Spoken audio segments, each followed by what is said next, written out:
ETF index mutual funds నేర్చుకుని stock మార్కెట్లో రాణించాలనుకుంటున్నారా? వెంటనే ఈ నెంబర్కి కాల్ చేయండి. నమస్తే రమ్మగారు. నమస్తే జీ. రమ్మగారు, ప్రతిరోజు మనం చాలా పనులు చేస్తూ ఉంటాం. మనం చేసే ప్రతి పని మనకు నచ్చుతుంది, కరెక్టే అనుకుంటాం కూడాను. కానీ కొన్ని సందర్భాల్లో చాలా గర్వంగా ఫీల్ అవుతాం. బా, ఇది కదా పని అంటే, నేను చేశాను అని.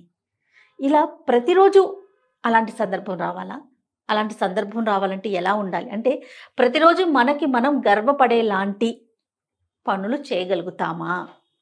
అలా చేయాలంటే ఎట్లా? అంటే ఈ గర్వపడ్డం ఎలాంటిది? కొంతమంది పాజిటివ్ గా గర్వపడతారు, అంతే కదా రమ్మగారు. కొంతమంది నెగిటివ్ విషయాలు బాగా చేశాను వీళ్ళకి శాస్తి, అప్పుడు కూడా గర్వపడతారు. అసలు నెగిటివిటీ వద్దు రమ్మగారు, తీసేద్దాం. మనం పాజిటివ్ గానే ఆలోచిద్దాం. ఉదయం పొద్దున్నే లేస్తే రోజు కంటే ఒక అరగంట పొద్దు, అబ్బా శబాష్ అర్లీగా లేచాను ఇవాళ, నేను చాలా పని చేయొచ్చు అని సంతోషపడతాం. రైట్.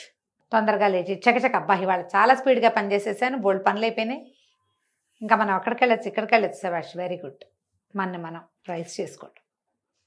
ఏదైనా చక్కగా మంచి చీర కట్టడం, శుభ్రంగా చక్కగా తయారయ్యాం, హే సూపర్ భలే ఉన్నావు నువ్వు అని మనమే కితాబిచ్చుకోవచ్చు. ఇన్ టైం ప్రాపర్గా పనిచేసినప్పుడు మనం శబాష్ అనుకోవచ్చు. ఇంట్లో గొడవ రాకుండా ప్రశాంతంగా ఉంచగలిగినప్పుడు శబాష్ అనుకోవచ్చు. ఓ వంట బాగా కుదిరితే శబాష్ అనుకోవచ్చు. ఓ వర్క్ బాగా చేస్తే శబాష్ అనుకోవచ్చు. టైం ప్రకారం ప్రాపర్గా చక్కగా ఇతరులతోటి పొగడబడేలాంటి అవకాశం వచ్చినప్పుడల్లా మనల్ని మనం శబాష్ అనుకోవచ్చు. చాలా తక్కువ మంది అనుకుంటారు జయ. మనకెప్పుడు కూడా పొగడ్త బయట నుంచి రావాలి. నువ్వు భలే బాగున్నావు అనాలి ఎవరైనా. నీ డ్రెస్ ఎంత బాగుంది, భలే ఉందో, ఈ శారీ ఎక్కడ తెచ్చారు? రమ్మగారి చీరలు మరీ బాగుంటాయి, బాగుంటారు, లేదా బాగా సెలెక్ట్ చేసుకుంటారు. మీ చీర మీకు ఎంత బాగానో సూట్ అయింది. ఇది నాకు నేను అనుకోవటం కంటే ఎవరైనా అంటేనే బాగుంటుంది ఎప్పుడు కూడా. మీరు ఆలోచించండి, అవునా కాదా? ఇది ఎవరికి వాళ్ళకు ఒక క్వశ్చన్. మిమ్మల్ని చూసి మీరు సంతోషిస్తారా? ఇతరులు మెచ్చుకుంటే మీకు సంతోషం కలుగుతుందా? అంటే నేను అడిగింది ఏంటి అంటే రమ్మగారు, నా ఫీల్ సంతోషము శబాష్ కాదు, గర్వపడటం. అంటే వాళ్ళు ఎవరికో ఏదో చేశాను, నా వల్ల ఒకరు ఈ రోజు బాగున్నారు, లేదా ఒకరు చదువుకోగలిగారు, ఒకరికి ఎగ్జామ్ రాశారు, వాళ్ళ లైఫ్ సెటిల్ అయ్యి, ఒక చిన్న విషయం చాలు కదా. అలా నేను అనేది నా ఉద్దేశం అది. ఇప్పుడు ఈ గర్వపడడానికి అంత పెద్ద అచీవ్మెంటే అక్కర్లేదు. చిన్నది వంట బాగా చేసినా కూడా గర్వపడచ్చమ్మా. చిన్నప్పటి నుంచి అంతే నేను. ప్రతి వాళ్ళు అద్భుతాలు అచీవ్ చేస్తారా జయ? చెప్పు. అలా చేయటానికి ప్రయత్నం చేయొద్దంటారా? చెయ్యొద్దా అంటే చేస్తే చేస్తారు, కుదురుతాయి కొంతమందికి. కొంతమంది ఏం చేసినా అడ్వర్స్గా ఐస్ వస్తుంది, సరిగ్గా కుదరదు. బాగా చేద్దాం అనుకుంటే వినాయకం ప్రకుర్వాణో రచయామాస వానరహ. ఏమిటి, వినాయకుడిని చేద్దాం అనుకుంటే కోతి బొమ్మ తయారైంది. ఏం చేస్తాము? ఏం చేయలేం కదా. చిన్న చిన్న విషయాల్లో మనల్ని చూసి మనం గర్వపడచ్చు. మనం చూసి మన అమ్మ, మన అక్కయ్యలు, మన నాన్న, మన భర్త, లేదా మన పిల్లలు, మన అత్తగారు, మన స్నేహితులు, మన కంపెనీ, మనం ఎక్కడ పని, వాళ్ళు గర్వపడేలాగా ఉండాలి. ప్రౌడ్ ఆఫ్ యూ అనాలి. మనకి మనం అంటే మీరు అన్నట్లుగా ఈ చిన్న చితక పనులు చేసుకొని మనం మురిసిపోతాం. మనం చేసిన పెద్ద పని ఎదుటి వారికి గుర్తింపు పొందబడితే వాళ్ళు నీ వల్ల నువ్వు మా కుటుంబానికే గర్వకారణంగా ఉన్నావు అనిపించుకోగలిగితే అది కదా అచీవ్మెంట్. అదే అచీవ్మెంట్. ఈ చిన్న చిన్న వ్యవహారాలు ఉన్నాయి చూడు, ఇవి చాలా అవసరం చేయ.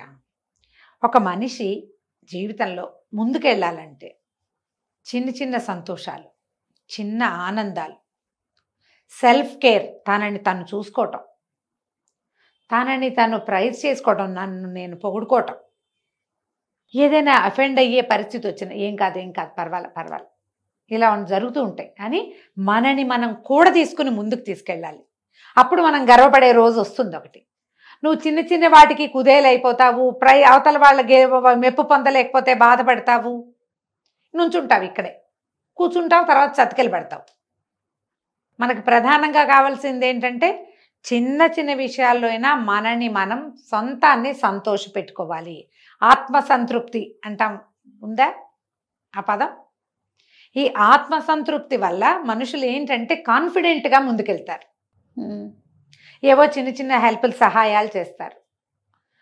మనకే సంతోషంగా పోన్లే వీళ్ళకి ఉపయోగపడ్డాం, వీళ్ళకి సహాయం చేయగలిగాం, వీళ్ళకి ఇన్ టైం కావలసిన సహాయాన్ని అందించగలిగాం, వాళ్ళ సంతోషానికి మనం కారణమయ్యామని మనం ఉప్పొంగిపోయి మనం ఉత్సాహంగా ఉంటే మనం అలాంటివి ఇంకా పెద్దవి చేయగలుగుతాం.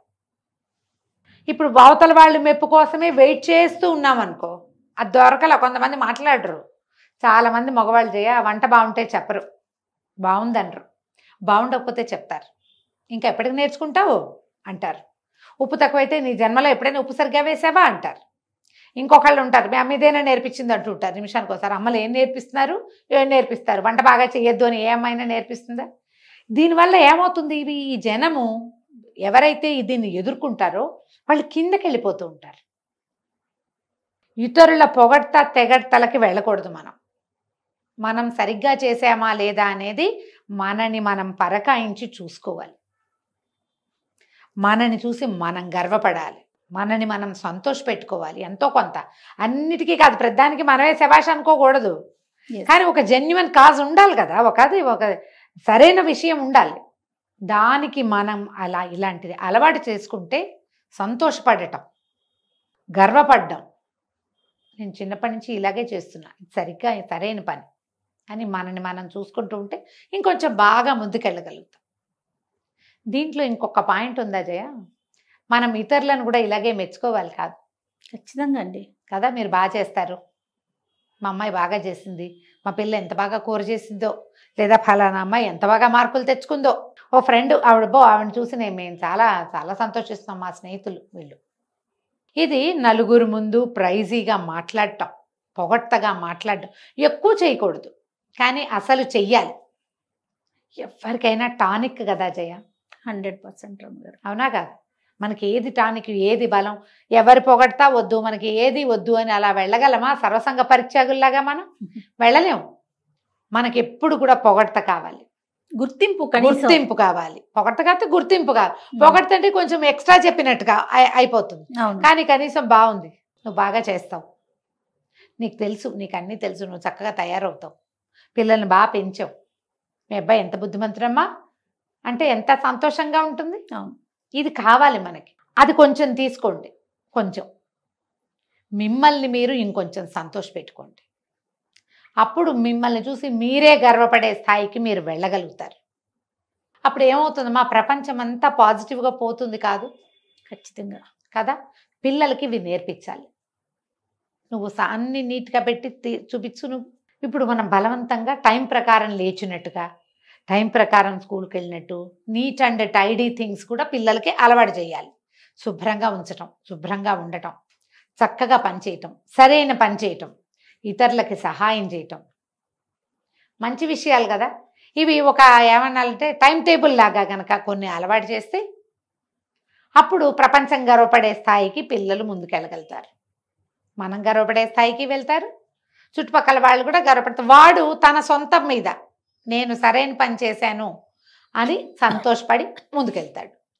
అంటే మూలాల నుంచి నేర్పించాలంటారు మీరు. మొదటి నుంచి కావాలి.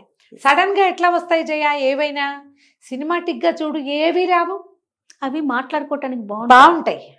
ఇంకేముంది, నీకు అన్నీ ఉన్నాయి కదా, దేశం గర్వించేలాగా నువ్వు ఏదో ఒకటి చేసేసే, ఏదో ఒకటి అది చేసే, ఇది చేసే, వీళ్ళకి అది ఇచ్చేసే, అవి మాట్లాడుకోవటానికి మాత్రం. కానీ ఆ లక్షణాలు రావాలంటే ముందు నుంచి చెప్పిన ఈ మూలాల నుంచి అనేది మార్పు రావాలి. నేర్పించాలి, నేర్పించాలి. ఎవరికైనా సహాయం చేసి వాళ్ళు సంతోషంగా ఉన్నారు చూడు, నీ వల్లే. ఇలాగే ఉండాలి. ఒకరి సంతోషానికి మనం కారణం కావాలి. వాళ్ళు సంతోషంగా ఉంటే నువ్వు గర్వపడచ్చు, ఉప్పొంగిపోవచ్చు. అంతే కదా. ఆ సంతోషం నేను ఇంకా పాజిటివ్గా ముందుకు తీసుకెళ్తుంది. మరింతగా మన సంతోషం చుట్టుపక్కల పాకుతూ ఉంటే, ఇప్పుడు మనకి నవ్వొచ్చింది జయ, నువ్వు నేను నవ్వుతున్నావు, వీడు ఎవడో ఇంకోటి వస్తాడు, ఏం మేడం నవ్వుతున్నారంటే వాడికి ఏదో చెప్పి వాడు కూడా నవ్వుతాడు. మీరు ముగ్గురు నలుగురు నవ్వుతుంటే ఐదో వాళ్ళు విషయం తెలియకపోయినా నవ్వుతారు. అవునా కాదా? సంతోషం అట్లా వెళ్తుంది. ఇది అలవాటు చేయాల్సిందే. ఖచ్చితంగా ఆలోచించండి. తప్పకుండా. ఇది గిఫ్ట్ చేయటం, హెల్ప్ చేయటం, కనీసం మాట సాయం, పెద్ద పని చేయలేం, మాట సాయం చేయి, ఫోన్ చేసి కనుక్కో, ఒక్క వాక్యం వాట్ ఈజ్ వాట్ అని తెలుస్తుంది నీకు, ఏమిటి వీళ్ళ సంగతి. అంతే. కొంతమంది ఎట్లా ఉంటారంటే, మనమే ఎందుకు చెయ్యాలి, వాళ్ళు మనకి ఏమైనా చేశారా? ఆడవాళ్ళు మగవాళ్ళని, మగవాళ్ళు ఆడవాళ్ళని కంట్రోల్ చేస్తారు సహాయాలు చేసే విషయంలో. ఎందుకు అక్కర్లేని పనులన్నీ పూసుకుంటారని. ఇప్పుడు ఈ సహాయం అనగానే తీసుకెళ్ళి మనం వెళ్ళి సమస్యల్లోకి వెళ్ళిపోకూడదు. సహాయం వరకే ఉండాలి. మనం కూడా పోయి గొంగలో దూకేలాగా కాకుండా రైట్. సహాయము, మంచి మాట, తెలివైన మాట, సరైన సమయంలో సరైన మాట చెప్పటము, లేదా ఇదిగో ఇలా వెళ్ళండి అని ఒక గైడెన్స్, ఒక దారి చూపించటం చేయాలి. ఒక మార్గదర్శకత్వం, ఏదో ఒకటి ఈ పక్కకి వెళ్ళండి, ఇలా వెళ్ళండి, వాళ్ళని అడగండి, వాళ్ళకి తెలుసు, వాళ్ళ దగ్గరకు వెళ్ళొచ్చు మీరు. ఇలాంటిది ఏదైనా సరే మీ వల్ల అయితే చేయండి, మీ పిల్లలతోటి చేయించండి, భర్తల్ని కూడా ప్రోత్సహించండి, మోతాదు మించకండి. ఎస్. సహాయం చేయండి అంటే అదే పనిగా కాదు, జాగ్రత్తగా. రైట్. నమస్తే. నమస్తే జయ.